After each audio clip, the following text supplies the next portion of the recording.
Bamananw ko kuma fɔlen kɔrɔ tɔ ko o ye dalama ye. Aw ɲɛ bɛ ni so dagabana minnu na, tunga lafiya de ni so dagabana ye ni k'a jɔ an ka tunganage minnu sigilen bɛ jamana kɔ kan ni olu ye danaya ta k'a da tunga lafiya kan. Nin so in kelen-kelenna bɛɛ lajɛlen bɛ jalakɔrɔbugukaw olu de fɛ yen nɔ. E maa min bɛ yen nɔ k'i b'a fɛ ni ka terrain sa tunga lafiya maaw bolo, o ka nɔgɔ. Terrain bɛ tunga lafiya maaw bolo Banankɔrɔnikaw fɛ yen nɔ min n'u bɛna kɛ cité hectare 3 o de sanfɛ. Terrain kelen-kelenna bɛɛ lajɛlen ye titre foncier de ye wa 15/20 o de don. Sɛbɛnwari 4,400,000 ani 100,000 i bɛ se k'a sara dɔɔni kalo 12 kɔnɔna la i bɛ euro wari 573 ni ka o bɔ walima kalo 18 i b'a sara dɔɔni euro wari 382 i bɛ o bɔ o bɛ bɛn kalo 18 ma a dɔgɔdɔgɔnin saralen kɔfɛ terrain ale bɛ k'i ta ye ne maa min y'a dɔn k'a fɔ ko sɛbɛnwari 4,400,000 ani 100,000 bɛ i bolo yɔrɔnin kelen i bɛ se ka i ka wari sara terrain ale bɛ k'i ta ye aw maa minnu fana bɛ yen nɔ k'a fɔ aw tɔgɔla terrain bɛ aw bolo terrain ninnu papier ye titre foncier walima permis d'occuper de don i b'a ta k'a di tunga lafiya maaw ma i n'a fɔ aw ɲɛ bɛ ja minnu na cogo min na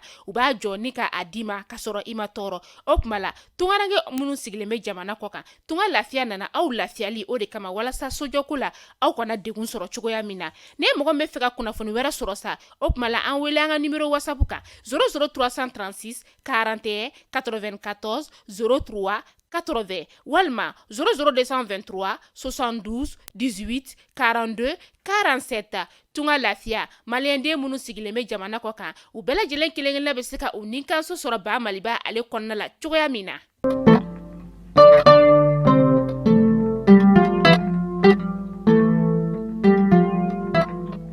Bi ye araba ye mɛ kalo tile 31 san 2023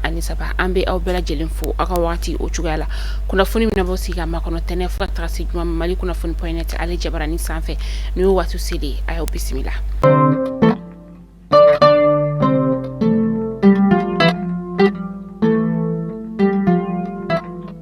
Kunnafoni daminɛ la bi ka kɛ ni san 2023 ka taa se san 2024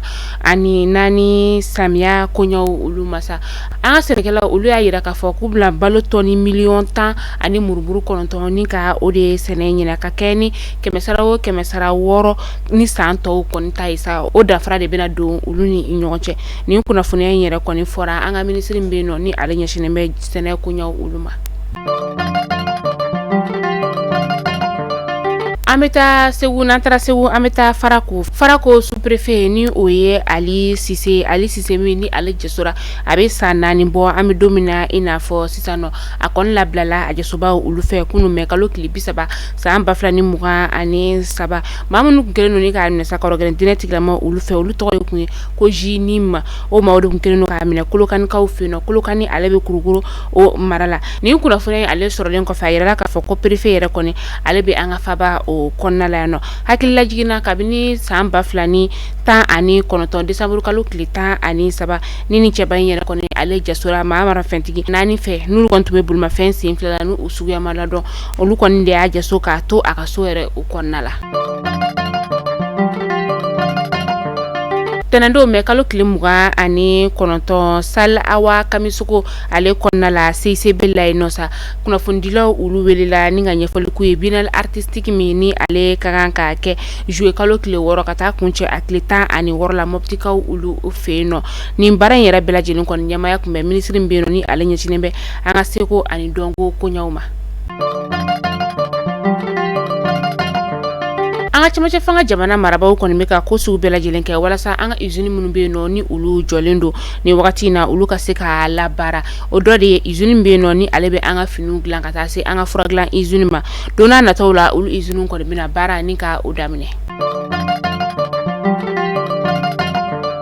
Ka kɛ ni denmisɛnw olu tɔgɔla don kɛrɛnkɛrɛn min ni a bɛ ɲɛnamaya diɲɛ seleke 4 fantan 4 bɛɛ lajɛlen fɛ n'ale bɛ kɛ juin kalo o tile fɔlɔ o de kɔnɔna la sa fɛn min ye chinois olu ka lasigiden min sigilen bɛ anw ka jamana o kɔnɔna la ale kɔni lajɛli fɛn caman ni ka o ta ka o di denmisɛn minnu bɛ yen nɔ ni olu somɔgɔw kɔni bannen don n'u bɛ pouponnière o kɔnɔna la a ye nin lajɛli fɛn in d'u ma kunun mɛ kalo tile 30 san 2023 douane cakɛlaw olu kɔni sɛbɛkɔrɔ diminen do u ka ɲɛma o kɔrɔ ni o ye inspecteur général Amadou Konate u ye sɛbɛnfura ni ka o ci k'a yira k'a fɔ k'u b'a wajibiya douane ɲɛma kɔni ale ka wuli ka bɔ a nɔ la ko nɔtɛ k'u bɛna don kɛrɛnkɛrɛnnen ni ka o boloda don kɛrɛnkɛrɛnnen min yɛrɛ n'u tɛna baara o kɛ a kɔnɔ la fo ka taa fɔ k'u ka laɲini kɔni o sabatira wagati min na. Mali cakɛlaw fana ulu fana kɔni nusɔngoyalen do ka sababuya kɛ ulu fana ka ɲɛma ni o ye directeur général Fasiri Dumbiya ye ko ale fana ka wuli ka bɔ a nɔ la ka sababuya kɛ kabi a sigira kabini ale kɔni sigira PMI o ɲɛmaya la a ka baara tɛ ka kɛ a kɛcogo ɲuman na. PMI cakɛlaw ulu y'a yira k'a fɔ ko ulu ka laɲini ye fɛn min o de ye ka dɔ fara ulu sara kan murumuru 2 ani kila u ka fara u sara kan ka kɛ ni murumuru 1 ani 5 ye u ka laɲini ye o de ye u ka ɲɛma yɛrɛ ale kɔni tɛ ka i kulo don u ka laɲini o kɔrɔ la u ye don caman ni ka o kɛ sigikafɔ la sigikafɔ min yɛrɛ kɔni ni ɲɛma sɔrɔ a la o de la sa u kɔni bɔra ni ka bɔ k'u jɔ u ka cakɛyɔrɔ yɛrɛ o da la ka u kan ni ka o lase u ka ɲɛma ma. An bɛ taa kɔkan kibaru la Burkina Fasokaw ka minisiri ɲɛma kunu tarata donya la ale kɔni y'a yira k'a fɔ ko kalafili tɛ se ka kɛ u ka jamana o kɔnɔna la ka sɔrɔ lakana o ma sabati ko n'i y'a mɛn kalafili kɔni bɛ kɛ o b'a sɔrɔ lakana o de sinsinnen do ko dɔgɔkun tɛmɛnen yɛrɛ la karo gɛlɛn diinɛ tigilama olu ye dankari maa 40 bɔɲɔngo olu ka buna hadamadenya o la bingani wale 2 o kɔnɔna la ko maa minnu bɛ yen nɔ sa ni olu bɛ k'a fɔ ko ka kalafili ni ka o kɛ kalafili bɛ se ka kɛ cogoya min na ka sɔrɔ lakana tɛ n'o y'a sɔrɔ u bɛ se ka lakana ni ka o sabati ɲɛtugu ani ɲɛyɛlɛn kɔnɔna la kalafili kɔni o bɛ se ka kɛ ko n'a sɔrɔ o kɔni tɛ kɔni da tɛ se ka don kalafili ko kuma o la k'aw ladɔnniya k'a fɔ ni o ye hakilina jigin ye k'a fɔ ko Burkina Faso yɛrɛ kɔni ale ye fanga sugu 2 ni ka o kɛ san 1 o kɔnɔna la n'o ye san 2022 ye ni wagati in na jamana yɛrɛ kɔni ale bɛ fintigilakaw olu bolo kabi septembre kalo san 2022 o kɔnɔna la a ɲɛmaa bɛ capitaine Ibrahima Traoré bolo.